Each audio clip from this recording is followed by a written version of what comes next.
to the Binge List. I am your host, Paul Chappell, and we are recapping Mandalorian Season 2. This is the final episode, guys.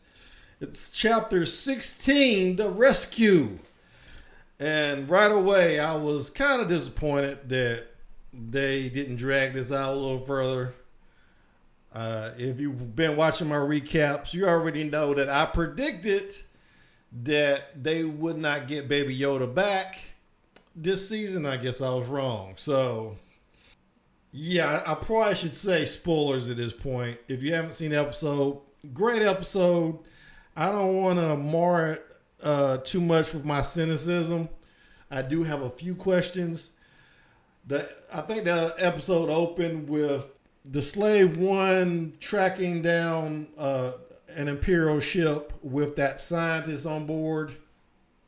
Scientist's name is Dr. Pershing, played by Omid Abtale.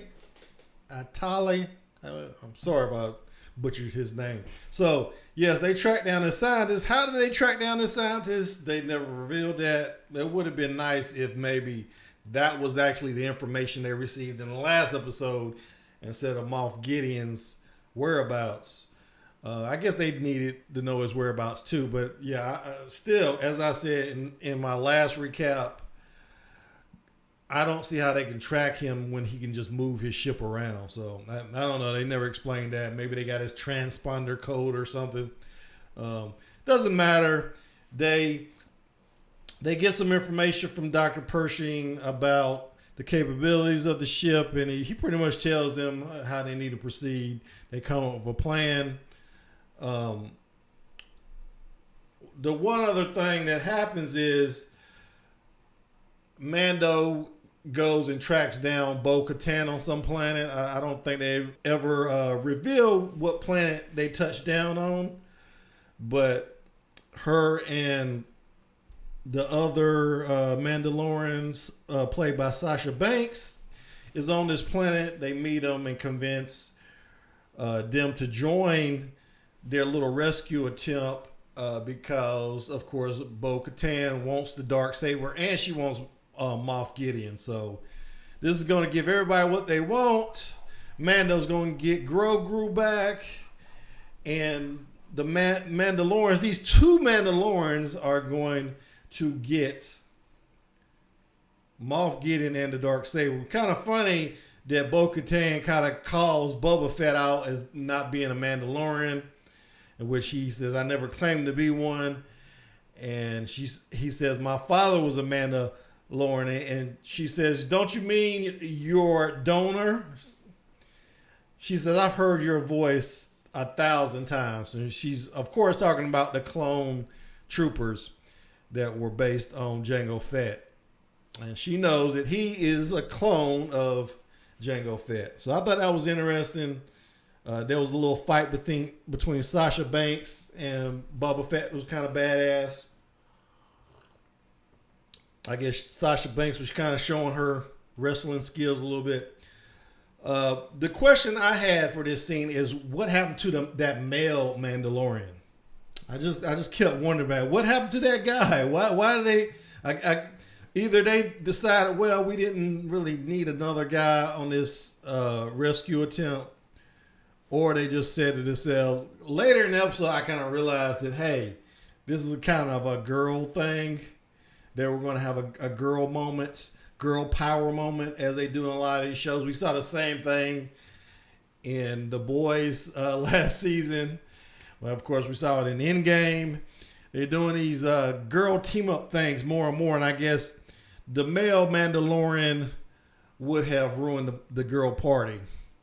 So that's my theory. I don't know. But anyway, they attack the ship thing. It goes pretty well considering. Once again, the stormtroopers were trash.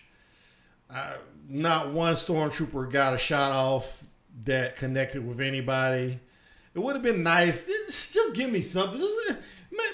Let Cara Dune get shot in the shoulder. Let Fennec get shot in the leg. Something. I don't think it should have been that easy. I do appreciate that the fact that the stormtroopers are so horrible set up the badassness of the Dark Troopers later. But still, I just felt like it shouldn't have been so easy. Moff Gideon should have been expecting this. Why didn't he? Okay, so I said I wasn't gonna ruin this episode with my cynicism, but here I am ruining it. But it was pretty good. But there was some oh my god moments. That moment where Mando goes to take care of the Dark Troopers and one of them slips out and he has to fight it. I thought that was pretty badass. I was like, woo! No, Mando, and once again, his armor seemed to help him, and he used that Beskar staff. I love that freaking Beskar staff because that's the one thing he has that we found out later that he can. I mean, they planned it all along. This is the one thing he can use to battle somebody with a lightsaber. In this case, the dark saber wielded by Moff Gideon because Cara Dune, Fennec, and the Mandalorian, female Mandalorian, Bo-Katan and Sasha Banks, they get to the bridge and Moff Gideon isn't there. Mando goes to, of course, Grogu's prison cell, and Moff Gideon's in there with the dark saber and they battle. So that was a pretty badass battle. So I guess they had to make the stormtroopers trash just so they could get to these set pieces. This fight between Mando and the Dark Trooper and his fight with Moff Gideon. So if that's the reason they did it, fine. But I don't think, once again, I don't think this episode was that long. I could be wrong, but it didn't feel, I don't even have any information on that. But yeah, it didn't feel that long. The big reveal, of course, and seriously, if you haven't seen this episode, turn it off because this was the biggest reveal. It was also my biggest disappointment. Everybody is on the bridge. Mando brings Moff Gideon, Grogu, the Darksaber. They had this little chat. And Mando tries to give Bo-Katan the Darksaber, but we find out that the Darksaber must be won in battle for somebody to wield it, which I thought was kind of silly. I mean, come on. And Bo-Katan's, pretty much called Mando a fanatic. Well, she's a freaking fanatic for not taking the damn Darksaber. Who would care? Who would know? I mean, what is this, Harry Potter? I mean, seriously, that really kind of annoyed me. But then the Dark Troopers returned because I guess everybody forgot that, hey, the Dark Troopers can't just be sucked out into space. And that's what Mando does to get rid of them. They, of course, come back. I don't know why it took them so long to come back. It's from the time that he blew them out into space, fought Moff Gideon, came back to the bridge, was probably at least 15 minutes. So the fact that they took so long to come back to the ship was kind of had me shrugging, but whatever. So the Dark Troopers come back to the ship and they're right outside the blast doors to the bridge. And it looks like all hope is lost. And then what happens? The X-Wing comes out of nowhere. And Cara Dune, like an ass, says, one X-Wing, we're saved. Oh God, I want to throw my mug at the screen when she said that because I knew who it was. And there's been all this speculation that it was going to be that guy, I forget his name, Ezekiel or something, the guy from the Rebels animated show. He got sucked into hyperspace with Grand Admiral Thrawn. I knew it wasn't going to be that guy because I kind of understand the way Jon Favreau's mind works. He really was trying to bring out these fan moments. And I knew, especially when I saw that green lightsaber come out, first of all, I knew it was going to be a Jedi. I was almost 90% sure it was going to be Luke Skywalker. But when I saw that green lightsaber, because they didn't show his face, they just showed somebody in a cloak just killing dark troopers left and right, and I was like, that's Luke. It's Luke. Here's the problem, though. And it's been confirmed that this was actually Mark Hamill. And they just CGI'd his face, which I thought was horrible. That CGI was horrible. I like the fact that they got Mark Hamill to do it. It almost didn't sound like him, though. I thought they got a voice over actor until I checked the cast credits for this episode. Here's the problem.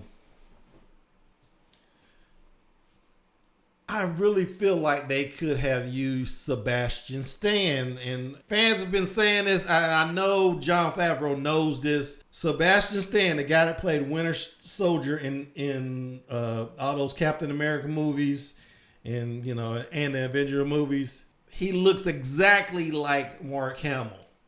Now, a lot of people were saying he's a little bit too old to play Luke at this stage in his life, because I think Luke is like, if you think about I think in the beginning of A New Hope, he's like 20 or something, right? And I think by the end of Return to Jedi, he's like, I forget. I saw the math on it. I think he's something like, he's probably close to 30, because this is 5 years after Return to Jedi. Something like that. Or 28 to 30, somewhere around that age. And the way I understand it, Sebastian Stan a little bit older than that. But I still kind of wish they would have used him, because that would have been badass. That CGI just really, really bothered me. It was still a badass moment, but it would have been so much better if I was like, we're just staring at Sebastian Stan, because that to me would have signaled that, hey, maybe he will come back at some point.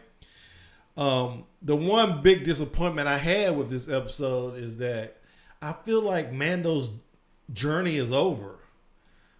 I mean, I know he has the dark saber, and for somehow Bo-Katan has to get it from him, or maybe what's going to happen is he's going to reclaim Mandalore on his own or something, and they're going to throw support behind him. I don't know. I have no idea what they're doing for next season. This is going to be really interesting.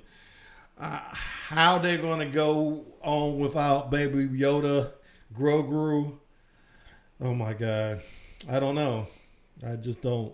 I'm not seeing it so far. Another question I have is, was Grogu killed by Kylo Ren?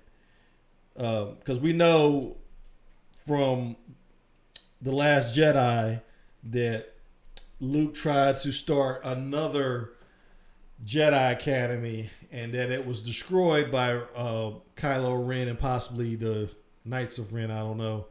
But so was Grogu there? Was he killed? I really hate to find out that he was killed that way.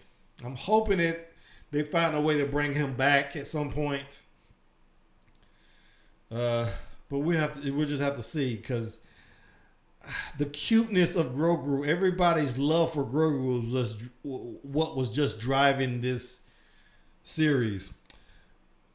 And I don't know if you noticed, but there was an end credit scene. Yes, they had an end credit scene.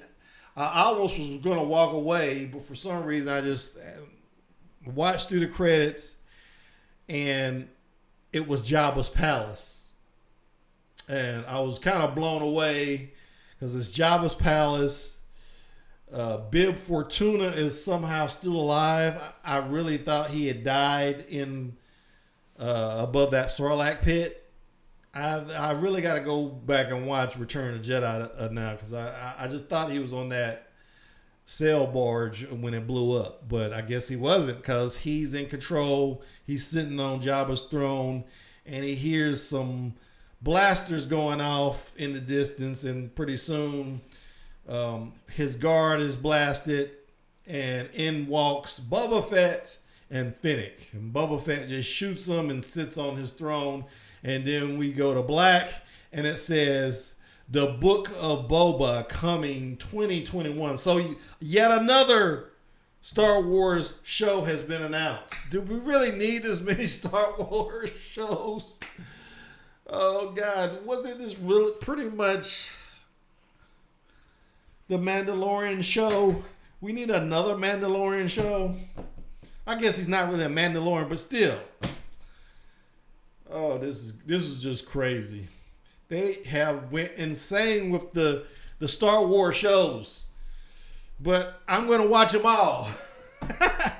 This is going to be way too much to cover next year. Wow.